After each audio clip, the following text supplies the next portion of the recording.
Clark, by the way, as being the WNBA's Rookie of the Year. Everyone knew she was going to win it. 66 out of 67 votes. The one vote went to Angel Reese. Okay. One vote. Caitlin didn't bring racism to the WNBA. This has been happening. We started to learn that people were learning from us and able to follow us in a different way.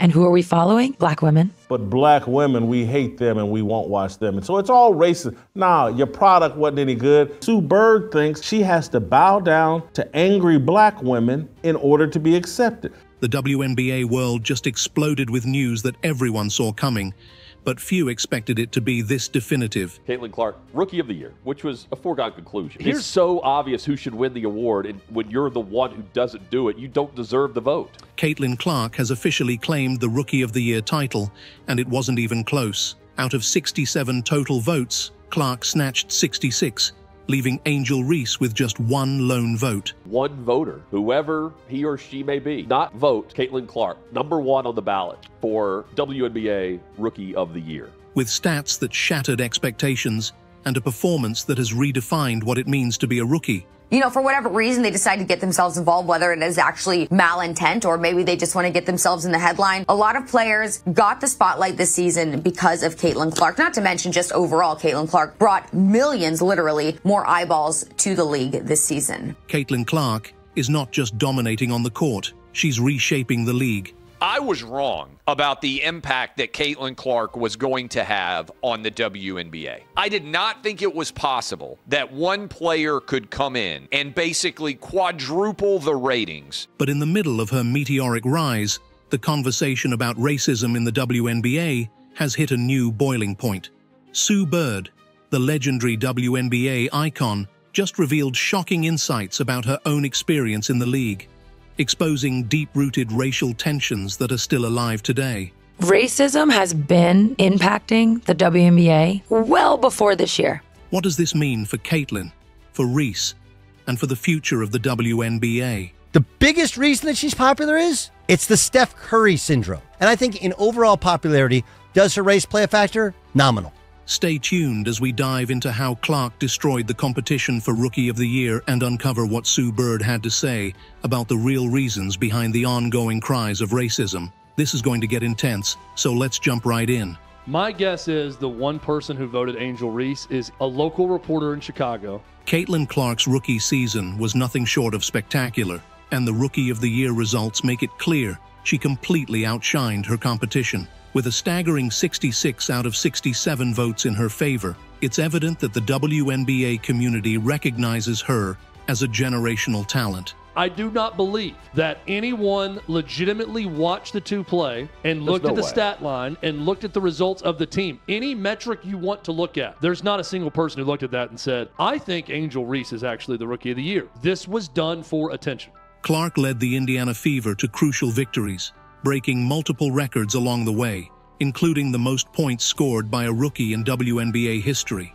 Her court vision, scoring ability, and leadership have set her apart as a force unlike anything we've seen in years. Caitlin Clark has been the best thing, the most dominant thing to happen to the WNBA ever. Remember, there's been good players come out of college, but nobody really cared. We'd seen it. Nobody really cared. Now, let's talk about that one vote that went to Angel Reese. While Reese is undeniably a great player, her performance simply didn't match Clark's explosive season. Reese's stats, while solid, lacked the eye-popping moments that defined Clark's year. Someone is going to write a column about why they didn't vote for Caitlin Clark, and it's going to be turned into an attention-seeking click factory. Caitlin outperformed her in nearly every category: points, assists, and even game-winning plays. Some might have expected a closer race, but when you look at the numbers, the gap becomes undeniable. And yet, this one vote for Reese has sparked conversations about something deeper, whether this was really about basketball or whether other factors were in play. Clark, by the way, has been the WNBA's Rookie of the Year. She will receive a special trophy, and she also has a bonus. $5,000. That is right at it. $5,150. Did I really guess that right? I was trying to go inappropriately low on my guess, and I nailed it. With Clark dominating on the court, some have questioned if this vote was cast to keep a narrative alive, one that has nothing to do with skill or stats. There isn't one single interesting woman playing in the WNBA to me. A mid-range jump shooting Asia Wilson, and how great she is. She's not great. She's okay. I mean, she probably could start on a few boys' teams out here in the country, but none here in Indiana City. But Caitlin Clark's interesting. When the numbers are this clear, it begs the question, where's the racism in choosing the best player? If anything, Clark's nearly unanimous win proves that performance speaks louder than anything else, regardless of race. When it's not going well for you, claim racism. When it's going well for you, claim victim/racism. We get it. We understand. And frankly, I just laugh at it. But that's just the beginning of this discussion. As we dig deeper, legendary WNBA star Sue Bird opens up about the complex racial dynamics she's witnessed, and the conversation takes a turn that no one saw coming. Stay tuned as we break down Bird's shocking revelations next. This is not a new thing. Sure. In that way, I do think Caitlin's being used as a pawn. Caitlin didn't bring racism to the WNBA. This has been happening. And that, I think, is what's been such a shock for all of us, that other people are surprised by this. We've been trying to tell you. And once again, for so long, as a player, I would almost joke. I'd be like, I would have loved to have shut up and dribble. In so many ways, I would have loved to have been valued as a basketball player. I would have been loved to have been spoken about just for my play. I think everybody in the league can say that. But nobody ever let us do that. So what happened? We started to build a backbone, a little bit of an identity. We understood that in order to push our league forward, we were going to have to combat these things. And then you know what else we learned? It feels good to stand up for yourself. It feels even better to stand up for others. We started to learn that people were learning from us and able to follow us in a different way. And who are we following? Black women. So that's such an important part. And I think, again, I get sad when I talk about this a little bit in that we're still not talking about basketball. No. We're still not allowed to be focused on for our basketball play. And it's not to say we're not going to continue to combat these things. That'll always exist, I think, in the fabric of our league. But we still aren't talking about basketball. As the debate around Caitlin Clark and Angel Reese swirls, Sue Bird, one of the WNBA's most respected veterans, has stepped into the conversation with powerful insight. In a recent interview, Bird didn't shy away from addressing the uncomfortable truth about race dynamics in the league, a problem she says has existed for years, well before Clark and Reese even entered the spotlight. Sue Bird thinks she has to bow down to angry black women in order to be accepted. Bird recounted her own experience facing similar racial tensions during her early years in the WNBA. Despite being one of the best players in the league, she often felt overlooked and at times targeted by certain factions. Bird explained that many black players were vocal about the racial divide even then, accusing the league of favoring white players like her. And I think in overall popularity, does her race play a factor? Nominal. Women's basketball has had a cornucopia of talented white and black women's basketball players. Elena Delle Donne is white, is she not? Sue Bird, white, is she not? Asia Wilson's black. Cynthia Cooper, black. Like, you can go back through, and it's actually a lot more. There's gay and there's straight. There's black and there's white. There's tall and there's short. But as Bird put it, it wasn't about race. It was about performance. She emphasized that players of all backgrounds were elevated because of their skill and dedication, not because of the color of their skin. She basically went through the same experience as everybody else in the WNBA, and she's a white woman. Now, with Caitlin Clark dominating the headlines, Bird sees echoes of her own past. The outcry from certain corners of the WNBA, where accusations of favoritism and racism are being thrown around, doesn't sit right with Bird. One of the more interesting aspects of this fanhood is that some of the biggest supporters of Caitlin Clark are not whites. They're actually black males. She explained that this narrative, where black players claim to be pushed aside in favor of white athletes, is a damaging distraction from what the league should be focusing on: the talent on the court. In her remarks, Bird went on to say that it's time for the WNBA to move past these outdated racial divisions. Us as black women, Paige reminds me a lot of you. Like, you say you're not really about me, and she knows how her privilege has gotten her to that point, and also, like, she's good at basketball, obviously. But, like, she understands her privilege it's like what pushes her over the top in a sense. It reminds me a lot of you. And I mean, that's a compliment. Caitlin Clark is becoming the best player, not because she's white, because she's that good. She's having Larry Bird impact. She's been the driving force of the hottest team in the entire league, despite her record turnovers. Why? Because she's that good. She's legit good. She's colorblind good. She's guilt-free good. She's apolitically good. We can't keep blaming racism every time a white player succeeds, she said. Clark earned that Rookie of the Year award because she was the best, period. If we don't acknowledge that, we're just perpetuating a problem that hurts everyone. We're good with black men and we'll support them. But black women, we hate them and we won't watch them. And so it's all racist. Nah, your product wasn't any good. It wasn't marketed properly. Bird's words resonate not just as a former player, but as someone who's lived through these accusations and understands the need for unity in the sport. This perspective from one of the WNBA's greatest players adds weight to the current conversation. If someone like Sue Bird, who has faced this issue head-on, can call out these false narratives, it's a signal that the league needs to address the real issue: talent and performance, not race. And you didn't have a superstar. Now you got one. And instead of complaining about what you didn't have, you should be thankful for what you do have. As Sue Bird's remarks continue to make waves, the WNBA finds itself in a complicated situation. The racial tension surrounding Caitlin Clark and Angel Reese isn't just a conversation confined to the players, it's affecting the league's public perception and the game's integrity. The narrative that Angel Reese didn't win Rookie of the Year because of race rather than performance is causing division among fans and players alike.